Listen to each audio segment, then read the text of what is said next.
Hello Sonic Academy Tech Tipsters, this is Paolo. I'm going to show you some other stuff that you can do with sidechaining. And this is a fun thing to do with vocals. So I'm going to go to the Apple loops. There's a lady called Yasmin in here. Here she is. I'm just going to bring bits of Yasmin into an audio track.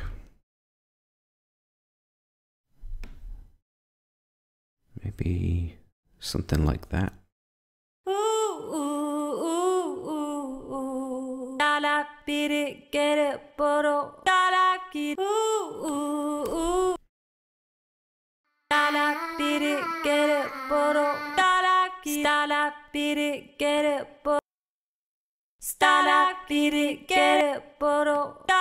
Okay, that'll work. Hold on. Don't worry, Yasmin, we've got you. Alright, and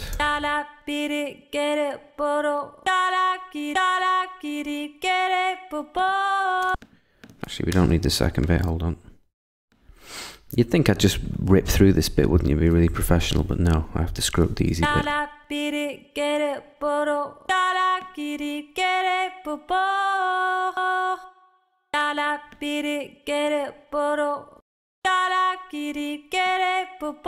Anyway, what I wanted to show you was using a vocal source to sidechain different effects. We typically use a sidechain to duck a signal, and typically that is a kick drum, and we do it on bass lines, we do it on pads, we do it on anything kind of mid-rangey to duck under the kick. It's a very popular technique, as I'm sure you know.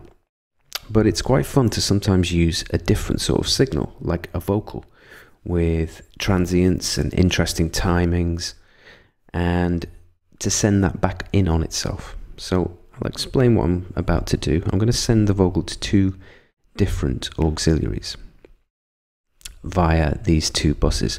And incidentally, a bus is the route to get you to your destination, which is the auxiliary. So if you actually think about the bus as being your method of transport, like a real bus, then that's quite a good way to think about it.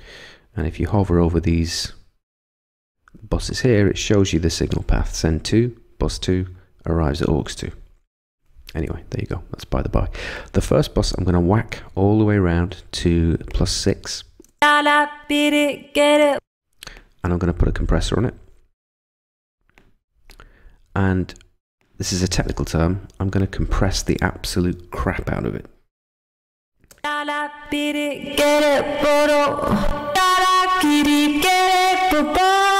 Now obviously that's absolutely smashing the level meters, and I would never put that in a track, but we're not going to hear it. I'm going to mute that bus. And on the second bus, and I'll explain why I'm doing that in a second. The second bus, I'm going to send it to an effect of my choice. You could choose a reverb, they work well, a delay, anything that changes the quality of the signal and echoes, repeats, throws it into space. That's a good way to demonstrate what I'm about to do. And I'm going to use, let's try one of these.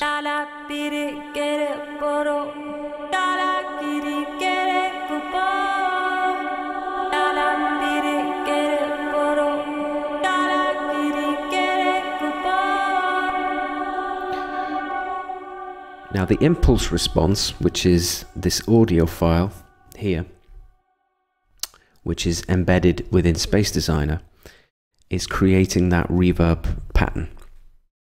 But you'll notice that when the reverb is wet, when it's playing, when I'm sending it through the bus, it's going over the vocal all the time.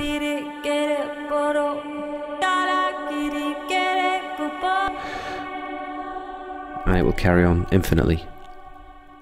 And sometimes in the mix, you don't really want that kind of an effect. You want the vocal to duck down again and have any effects simply chain to when it triggers. And that's exactly what this tip is all about. So what I'm going to do after the Space Designer is insert another compressor. And I'm going to sidechain this compressor to that first bus that we just created.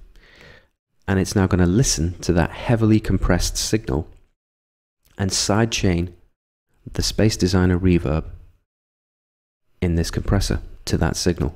And the reason why I smashed it out of recognition is because that's going to make the transients that much clearer and more defined. You can't hear that because we've muted the auxiliary channel, so no one's ever going to hear it. It's just going to provide a really clear, strong trigger for this signal to sidechain against. So let's hear that. I'm going to bring up the threshold, increase the ratio,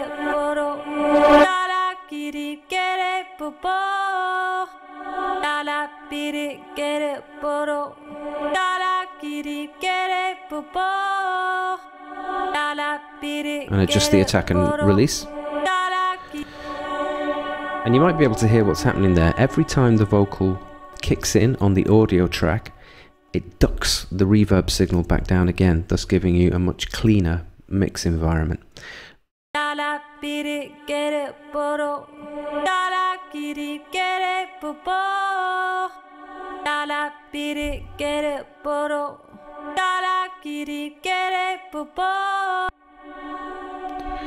And it doesn't really stop there. You could put all sorts of things in your chain. You could maybe put a pitch shifter. Let's turn latency comp on, and compensation, that is, not compression. We're going to turn it up 12 semitones. We're going to send the mix all the way around. We're going to send the timing to vocals. What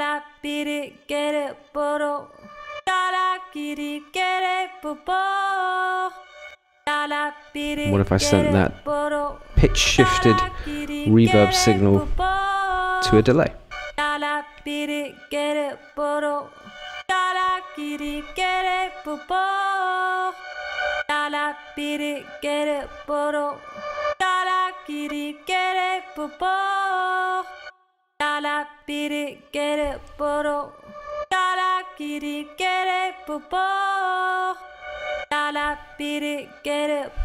I mean, these are all pretty simple examples. We could put it up a fifth.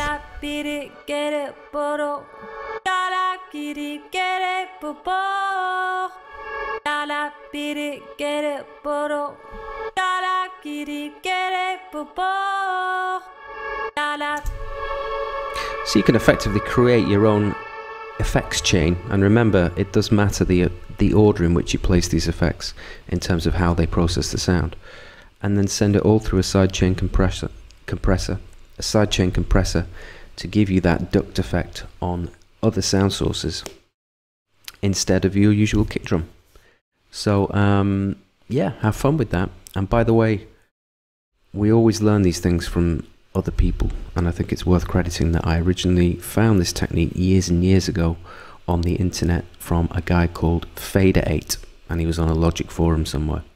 Anyway, that's the last of these tech tip series for me for now. I've really enjoyed putting them together. This is Paolo Mojo, and this is Sonic Academy. See you soon. Thanks everybody for watching, commenting, and indeed liking. We really do appreciate all the support we get here on our Sonic Academy YouTube channel. So if you found this video super useful, please, we'd love you to hit the subscribe button. We update the YouTube channel every week with new content. And if you want to watch some more relevant content, just click on the videos beside me.